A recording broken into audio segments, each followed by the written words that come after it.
ونصلي ونسلم على رسوله الكريم أما بعد فأعوذ بالله من الشيطان الرجيم بسم الله الرحمن الرحيم قال الله تبارك وتعالى في كلامه المجيد والفرقان الحميد لقد من الله على المؤمنين إذ بعث فيهم رسولا صدق الله العظيم. وقال النبي صلى الله تعالى عليه وسلم إذا سئل رسول الله صلى الله عليه وسلم عن صوم يوم الاثنين قال فيه ولدت وفيه أنزل علي صدق رسوله النبي الكريم الأمين.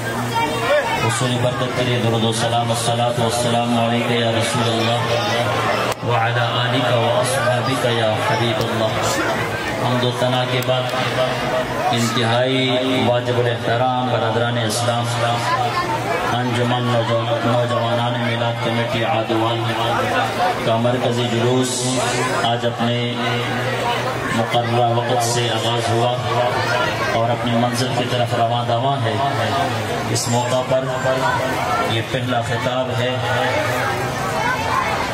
اس چوک میں چند گزارشات آپ احباب کے گوش گزار کرنا چاہتا ہوں. توجہ کیجیے گا اور خاموشی کے ساتھ سنیے گا. ارشاد ربانی ہے لقد من اللہ علی المؤمنین اذ بعث فیہم رسولا. بے شک اللہ تبارک و تعالی نے مومنین پر احسان فرمایا ہے جب سے اپنا رسول انہیں عطا فرمایا ہے. دوستان گرامی قدر کائنات کا رب سب سے بڑا محسن ہے. کائنات کا رب سب سے بڑا خالق و مالک و رازق ہے. کائنات کا رب سب سے بڑا محسن ہے. اس محسن رب نے محبوب اپنے کو محسن بنایا ہے. فرمایا کہ مومنین پر بہت بڑا اللہ نے احسان کیا جب سے اپنا رسول انہیں عطا فرمایا ہے.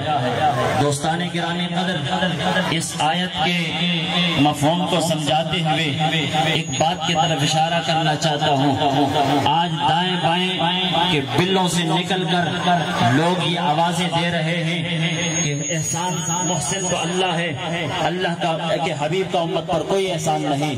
مصطفیٰ کوئی محسن کائنات نہیں ہے. حقیقت میں احسان کرنے والا تو اللہ ہے. ہم بھی کہتے ہیں کہ محسن کائنات رب العالمین کی ذات ہے پر اس سونے رب نے اپنے محبوب کو محسن کائنات بنا کر بھیجا ہے. وہ بلوں سے نکلنے والا ناموس رسالت کا غدار اور گستاخ چاہے لاہور کی سرزمین پر ہو چاہے جہلم کی زمین پر اس کا ناپاک وجود موجود ہو. میں یہ کہہ دینا چاہتا ہوں رب کا قرآن کہتا ہے کہ اللہ نے مومنین پر احسان فرمایا ہے. یا اللہ کب سے فرمایا بعث فیہم رسولا جب سے اپنا رسول عطا فرمایا ہے. اور قرآن کریم کی دوسری آیت مقرضہ پڑھنا چاہتا ہوں. رب کا قرآن کہتا ہے کہ میرا محبوب محسن کائنات کس طرح ہے. قل هو اللہ احد اللہ الصمد لم یلد ولم یولد ولم یکن له کفوا احد. فرمایا حبیب میرا تعارف امت کو تو نے کروانا ہے. رب قادر مطلق ہے. وہ کہہ سکتا ہے کہ محبوب کے غلاموں یاد رکھو میں رب ہوں. میں خالق و مالک و رازق ہوں. میں وحدہ لا شریک رب ہوں. لیکن کائنات عالم میں بسنے والے مسلمانوں یاد رکھو رب العالمین نے جب اپنی توحید کا تعارف بھی کروانا چاہا تو مدینے کے تاجدار کو مخاطب کر کے رب نے فرمایا قل هو اللہ احد. محبوب پہ خود اعلان کر سکتا ہوں پر کروں گا نہیں. قیامت تک آنے والے بدبختوں کو سمجھانے کے لیے اعلان کر رہا ہوں کہ حبیب میرے بندوں کو اور قیامت تک آنے والے اپنی امت کو میرا تعارف میری توحید کا تعارف اگر کروانا ہے تو محبوب تیری ذات نے کروانا ہے. اس لیے ہم کہتے ہیں کہ محسن کائنات رب نے محبوب کو محسن کائنات بنا کر بھیجا ہے. محبوب آئے قرآن سمجھا دیا. محبوب آئے تورات کا مقام بتا دیا. محبوب آئے انجیل کا مقام بتا دیا. محبوب آئے زبور کا مقام بتا دیا ہے. محبوب آئے بازاروں میں بکتی ہوئی ماں کو مقام و مرتبہ عطا کیا ہے. محبوب آئے سرعام گولیاں لگنے والی بیٹیوں کا مقام بتایا ہے.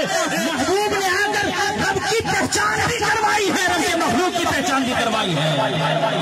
حضرات حدیثی وقار رب کی بنائی کائنات میں کچھ ایام، کچھ مراحل، کچھ مواقع اللہ نے خوشی، اللہ نے اپنے محبوب کی امت کو خوشی کے نصیب فرمائے ہیں۔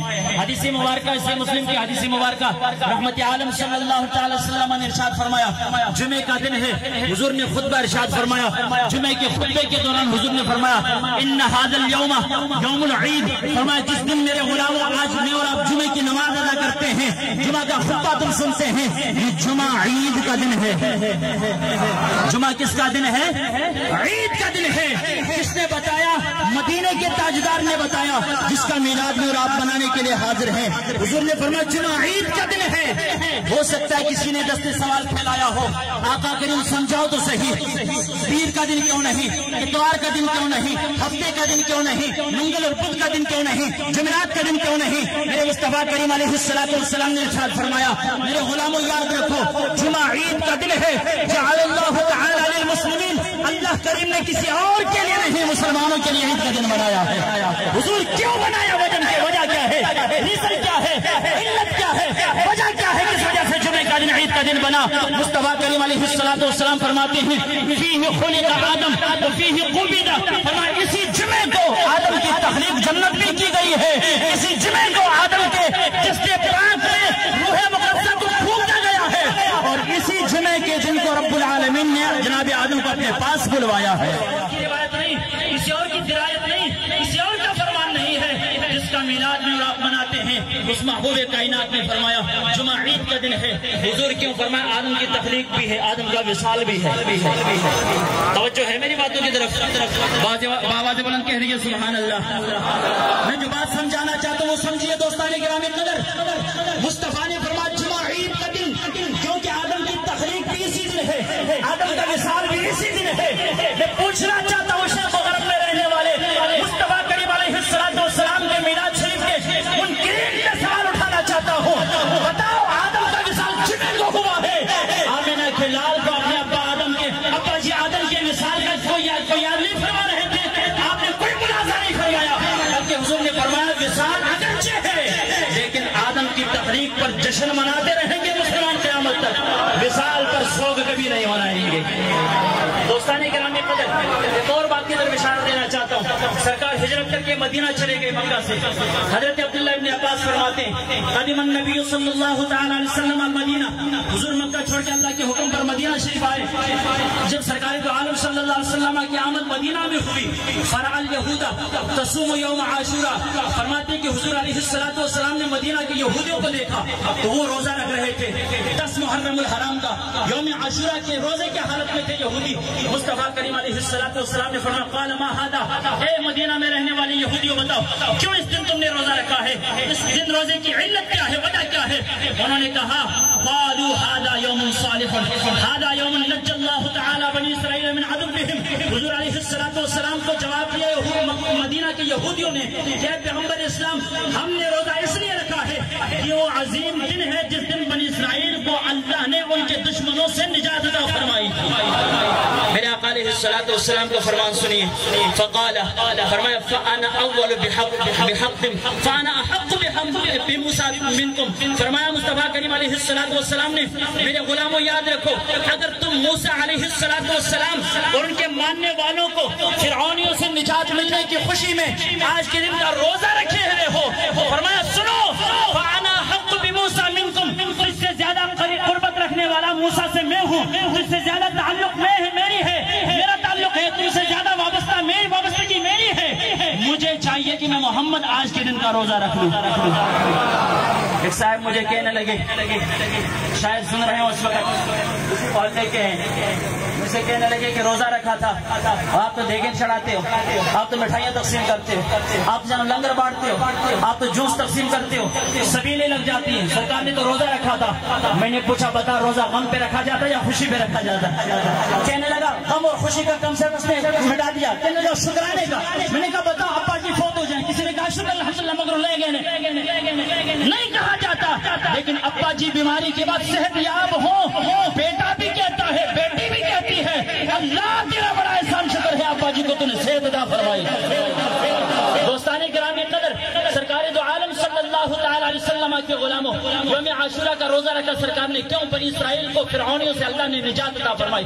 جب دشمن سے نجات مل جائے، مصیبت ٹل جائے، عذاب ختم ہو جائے، مصیبتوں کو ہٹا دیا جائے، آفات و بلیات ٹل جائیں، وہ وقت جو ہے، وہ دن جو ہے خوشی کا ہوا کرتا ہے. اس لیے سرکار نے یوم عاشورہ کا روزہ رکھا اور سرکار دو عالم صلی اللہ علیہ وسلم نے خود پیر کے دن کا روزہ رکھا.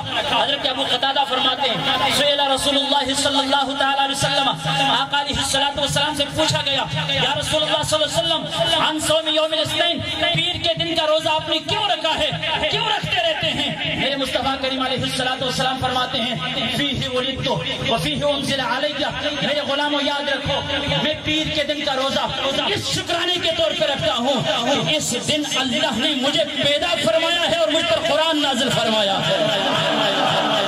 سنی نوجوانوں یاد رکھو ہم خوش نصیب ہیں، امت رسول ہم خوش نصیب ہیں، عشاقان مصطفیٰ ہم خوش نصیب ہیں، عشاقان مصطفیٰ صلی اللہ تعالی علیہ وسلم. اس لیے آج کے دن یوم میلاد کے دن سرکار نے فرمایا میں اس لیے روزہ رکھتا ہوں کہ قرآن بھی اترا ہے، میری ولادت بھی ہوئی ہے. حضور نے دو خوشیوں کے موقع پر پیر کا روزہ رکھا اور صحابہ کو بتایا کہ جب میری ولادت ہو تب بھی شکرانے کا وقت ہوا کرتا ہے، جب میرا قرآن نازل ہو تب بھی شکرانے کا وقت ہوا کرتا ہے. دوستان گرامی قدر، کس شان و شوکت والے نبی آئے آج کے دن، کون سے محبوب آئے؟ حضرت ام آمنہ فرماتی ہیں کہ لما ودعتہ کان مغسولا مکحولا مدہونا مختونا مقطوعا، فرماتی ہیں کہ ساجدا رافعا یدیہ الی السماء، فرماتے ہیں ووجہہ یسطع نورا، فاتاہ جبریل علیہ الصلوۃ والسلام ولفہ فی ثوب من حریر من الجنہ وطاف به الى مشارق الارض ومغاربها. اما آمنہ فرماتی ہیں جس دن صبح 12 ربیع الاول کی تاریخ ہے، پیر کا دن ہے، صبح ساجد کا وقت ہے، آمنہ فرماتی ہے میرے گود میں جب عبداللہ کا در یتیم تشریف لایا ہے، خرج منی نور، مجھ سے نور نکلا، شرق و غرب میں نے چمکتے دیکھے، کسرا کے محلات چمکتے دیکھے. صرف یہ نہیں ہوا، اما آمنہ فرماتی جب میرے بدن میں تھے، جس مکہ کی وادیوں میں جن پتھروں پہ چلا کرتی تھی ان کے قدرت کے کرش میں کھل جایا کرتے تھے، جس پتھر پہ آمنہ کا پاؤں آتا پتھر بھی موم ہو جایا کرتا تھا. فرماتی جدھر چلتی مکہ کی وادیوں میں درختوں سے سامنا ہوتا، پتھروں سے سامنا ہوتا، ہر طرف مکہ کی وادیوں سے ایک ہی صدا آتی تھی السلام علیکی یا ام رسول اللہ صلی اللہ علیہ وسلم، اے اللہ کے رسول، اللہ کے محبوب کی امی جان آپ پر سلام کیا ہی سلام کیا. اس محبوب کا میلاد ہم کیوں نہ منائے جن کا میلاد پتھروں نے بھی منایا ہے، درختوں نے بھی منایا ہے، مکہ کی وادیوں نے بھی منایا ہے. فرماتی جس پتھر پہ پاؤں رکھتی موم ہو جاتا.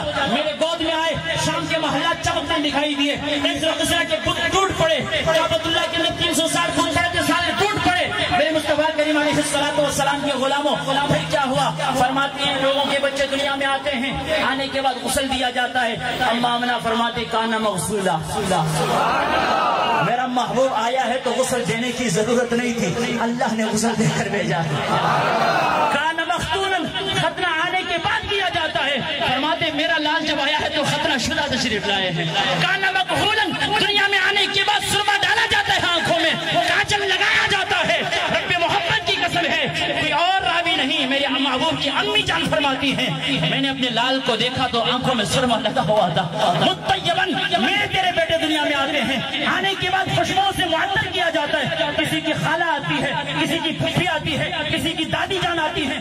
فرماتی ہیں ورافعا یدیہ الی السماء، حضور جب آئے تو دونوں ہاتھ آسمان کی طرف بلند تھے. فرماتی پھر جبریل آئے، فرماتی ولفہ من ثوب من حریر من الجنہ، جبریل آئے جنت سے ریشمی لباس لے کر، اس میں میرے لال کو اٹھایا، اپنی نورانی پروں پہ اٹھا کر حضرت جبریل نے اس کپڑے میں لپیٹا، جنتی لباس میں، جنتی ریشم میں ملبوس کیا حضور کو. اور پھر فرماتی ہے وطاف بہ الی المشارق والمغارب، فرماتی مشرقوں کی سیر بھی حضرت جبریل اٹھا کر لے کر گئے اور مغربوں کی سیر بھی حضور کو جناب جبریل نے کروائی. اللہ کسی وقت اسی بات پہ اپنی گفتگو کا اختتام کرتا ہوں کہ دوستان گرامی قدر،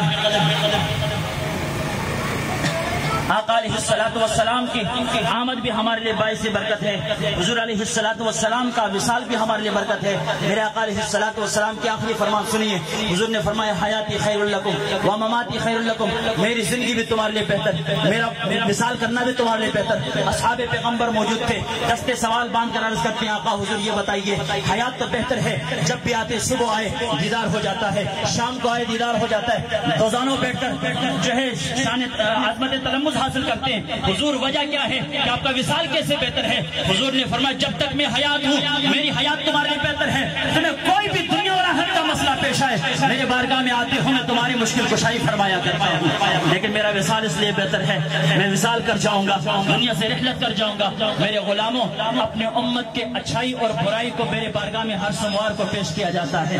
حضور فرماتے ہیں اپنے امت کی گناہوں کو دیکھوں گا، رب سے توبہ اور استغفار امت کی خاطر کروں گا، اور امت کے نیکیوں کو دیکھوں گا میں اللہ کا شکریہ ادا کروں گا۔ دوستانی گرامی قدر، آج ہم اس محبوب کا میلاد کیوں نہ منائیں؟ میری تیری نمازوں کو دیکھ کر، میرے تیرے روزے کو دیکھ کر، میرے تیرے حج و زکات کو دیکھ کر، میرے تیری نیکیوں کو دیکھ کر، میرے تیرے ذکر خدا اور ذکر مصطفیٰ کو دیکھ کر، آج بھی گنبد خضرا کے مکی جب ہماری نیکیوں کو دیکھتے ہیں اللہ کا شکریہ ادا کرتے ہیں، جب امت کی نیکیوں کو دیکھیں رسول اللہ شکریہ ادا کریں، تو کیوں نہ حق بنتا ہے کہ امت اس محبوب دو جہاں کا میلاد مناتی رہے۔